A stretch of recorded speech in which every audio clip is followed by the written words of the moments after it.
Hello my friends, welcome to Reddit Rabbit. Before we start, catch the rabbit at the bottom right corner, smash that subscribe button and leave a comment.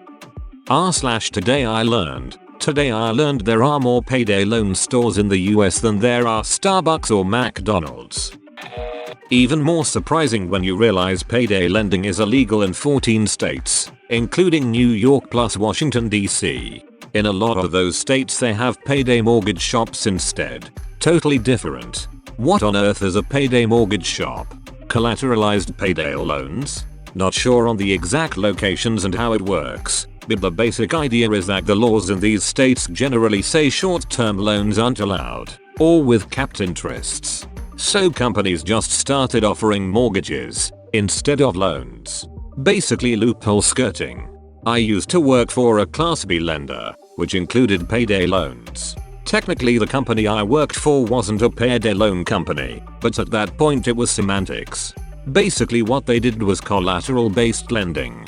They'd put a lien on something with a title, car or house, as collateral on the loan. They did have some unsecured loans, but nothing over a few $100. Everything else about their business model was utter predatory and completely disgusting. I feel horrible about the fact I worked for someone like them. Sometimes, you don't know how horrible aspects of culture are until you see the insides. I mean, I shouldn't have needed to work at Scientology to know that, but, well, there it is. Horrible employment fist bump. I do taxes for a living and one of my clients is a payday loan place. They are more profitable than any other business client I have. By a lot. PSH. Are we really expected to believe Joe CPA 1040 does taxes? LOL, thanks for pointing it out, I would have missed it. Maybe the most stereotypical accountant username ever. Not to be confused with John CPA W2. I prefer PAWG. You can always tell how poor a neighborhood is by how many payday loan stores they have. The more there are, the worse the neighborhood. Or you live in Florida. I don't get this joke. Is it that Florida is rough everywhere or that they're actually ubiquitous in FL? Yes. But seriously, being raised in Florida and living in different poor neighborhoods, I've noticed them more in worse neighborhoods. I hate hitting on Florida as much as the next guy, but I will say this. Florida can be very weird about having sleazy businesses in nice areas. We live in a pretty good part of town and are close walking distance to some really seedy strip clubs. It's weird. What is a payday loan?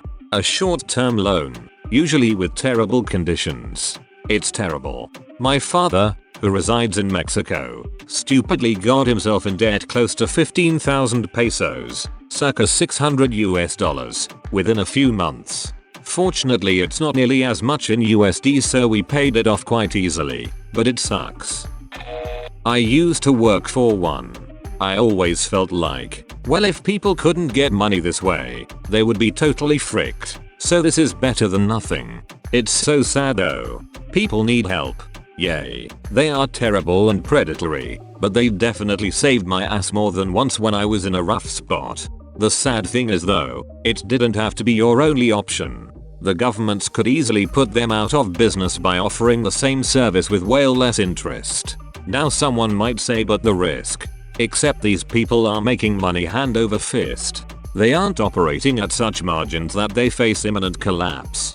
So yes, while there is risk, they could easily charge way less interest and still turn a profit. It'd be a win for everyone except the people looking to extract wealth from the lower class, who are generally the people who use payday lenders.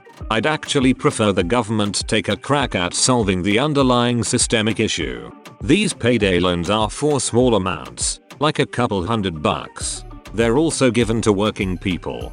So why are there so many working people living so close to the edge of poverty they need in advance of a weekly paycheck just to keep afloat? That would be the real problem.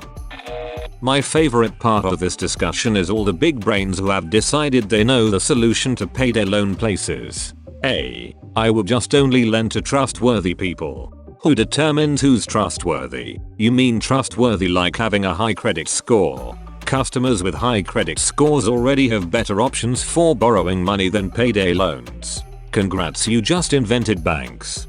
B. I would require to hold on to something of theirs as temporary collateral. Congrats, you just invented pawn shops. C. I would have an insurance company cover me in case I don't get paid back. Yeah, but these high risk loans are just that. High risk. There's a good chance you won't get paid back. So these insurance company are going to charge you very high rates which you will then have to pass along to the customer. Congrats, you just reinvented payday loan shops. I enjoyed this post very much. Would you be able to do this for every other thread on Reddit? Because, Jesus, they almost all need something like this. It's like when the geniuses ask why doesn't Uber just run a preset route with people getting on and off at stops? Congrats, you invented a bus. What's worse is that there are people who know this is exploitation, but have to choice than to use their services. I had to use them a time or two. In my case, my car needed repairs and without a car I couldn't get to work. Losing my job would have been a far worse outcome than paying an exorbitant interest rate for the 2-3 months it took me to pay that off. If I'd had any other means of getting the money I would have. There's a place for this kind of lending, even if it's often misused. Ouch, a few months. When I was younger I used them a couple times to literally get me by until payday, and I am glad they were an option. In the short term, the high interest is still a lot cheaper than late fees on rent, utilities, loans, credit cards. There's also more museums. Apparently small museums and houses are very common in America. Tribal immunity clauses allows for Native American tribes to circumvent state and federal restrictions on payday lending, which is why there seem to be so many services with a Native American theme. They can charge absurd rates, do whatever is necessary to collect, and can basically just harass customers into constantly thinking they owe the service more money.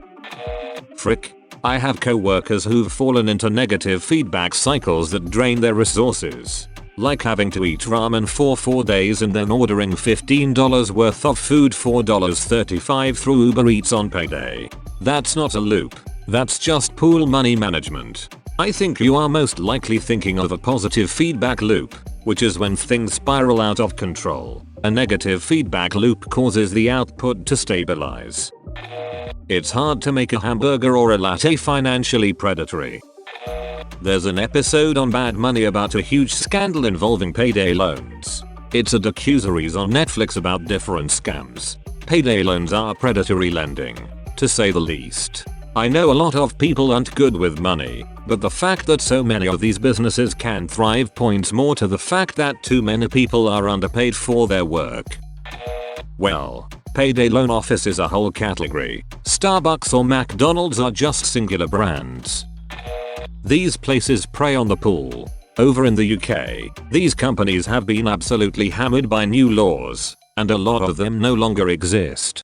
More recently, somewhat due to coronavirus, the firm Bright House went into administration, which was great. They sold household electronics and appliances where people would buy them and pay the cost of them weekly over a period of 1 or 2 years. Sounds good in theory, but when you're paying 200-300% of the item's actual worth, it's not worth it at all. And it was only the pool and stupid that used this service. My brother for one went into town with him once, and he told me to hang on a minute whilst he paid his weekly TV bill. Decent smart TV you can usually buy in shops for around £500. So I dug a little deeper and asked how much he was paying. He said a tenner a week for 2 years, which makes it that he's paying twice as much as the item is actually worth. I'd have just put the cost on a credit card, paid off £40 a month, tenner a week, and be done with why before the 2-year mark. This is nothing but legal loan sharking. These stores should be banned. I hate these comparisons. You are comparing a whole industry to a single brand. A fair comparison would be payday loan stores versus fast food restaurants or speedy cash versus McDonald's. I am not saying payday loan places are good. I think they are predatory. I am just saying these kind of comparisons are very biased. I disagree. The point is more think of how many McDonald's you see. This kind of business, which you'd possibly assume is a rarer niche thing, is more plentiful. I can visualize the number of McDonald's in my city pretty well, so it's just used as a scale. I always assumed this would be a thing where there's maybe 2 or so ones in a big city, not 20 plus. I'm shocked that the conservative Christian voting bloc would allow usury to happen.